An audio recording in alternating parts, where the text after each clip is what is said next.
അപ്പം പക്ഷേ എനിക്കാണെങ്കിൽ മാതാവിനെ കയ്യിൽ വെക്കാനും പറ്റുന്നില്ല. കാരണം ഒരു കയ്യിൽ ഫുൾ അവർ ഇഞ്ചക്ഷൻ എടുത്ത ഒരു നീര് എനിക്ക് കയ്യിൽ പിടിക്കാൻ പറ്റുന്നില്ല, മറു കയ്യിലാണെങ്കിൽ അവർ ട്രിപ്പ് വിട്ടിരിക്കുന്നു.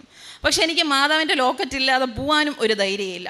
അപ്പം എൻ്റെ അമ്മ തന്നെ ഞാൻ ഉടുത്തിരുന്ന മുണ്ടിൽ ഒരു കിഴിയുണ്ടാക്കി മാതാവിനെ അവിടെ ഒളിപ്പിച്ച് വെച്ചു. എന്നിട്ട് ഞാൻ വലിയ ധൈര്യത്തോടു കൂടി സർജറിക്ക് കയറി. പക്ഷേ എനിക്ക് ടെൻഷനൊന്നുമില്ലായിരുന്നു. ഞാൻ എന്തിനാ ടെൻഷൻ അടിക്കുന്നത്, ഞാൻ ഉടമ്പടിയിലല്ലേ, പിന്നെ എന്തിനാ, അമ്മ നോയിക്കോളും എന്നുള്ളൊരു ചിന്തയിലായിരുന്നു എനിക്ക്.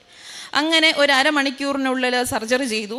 എന്നിട്ട് ആ മുഴ മാറ്റിയിട്ട് അവരൊരു കണ്ടെയ്നറിലിട്ട് എൻ്റെ അച്ഛനോട് തന്നെ പറഞ്ഞു അത് മെഡിക്കൽ കോളേജ് പാത്തോളജി കൊണ്ട് കൊടുക്കണമെന്ന് പറഞ്ഞു. പക്ഷേ അതിൻ്റെ റിസൾട്ട് ബയോപ്സി ചെയ്യുന്നവർക്കൊക്കെ അറിയാം, 3 ആഴ്ച പിടിക്കും അതിൻ്റെ റിസൾട്ട് കിട്ടാനായിട്ട്.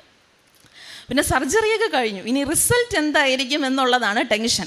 കാരണം എന്തെന്ന് വെച്ച് കഴിഞ്ഞാൽ സർജറി സമയത്ത് ഞാൻ ആ സർജറി ഓപ്പറേഷൻ തിയേറ്ററിൽ എന്നെ നോക്കാനായിട്ട് എല്ലാം കൂടി ഒരു 10-12 പേരുണ്ട്. അപ്പം ഞാൻ തന്നെ വിചാരിച്ചു, എൻ്റെ ദൈവം എന്തിനാ ഈ ഒരു ചെറിയൊരു മുഴ എടുക്കുക ഇത്രയും പേര്. പക്ഷെ അവർ പരസ്പരം എന്തൊക്കെയോ മെഡിക്കൽ ടേംസിൽ പറയുന്നുണ്ടായിരുന്നു, ഇതെന്തോ ഡേഞ്ചർ ആവാൻ സാധ്യതയുണ്ട്. പക്ഷെ അതൊക്കെ ഞാൻ കേൾക്കുന്നുണ്ട്, ഞാനൊന്നും പറയുന്നില്ല. ഞാൻ ദൈവത്തെ ഇങ്ങനെ മുറുക്കി പിടിച്ചു, എൻ്റെ ദൈവമേ റിസൾട്ട് വരുമ്പോൾ ഒരു കുഴപ്പവും വരുത്താതെ കാത്തോണേ എന്ന് പ്രാർത്ഥിച്ചു.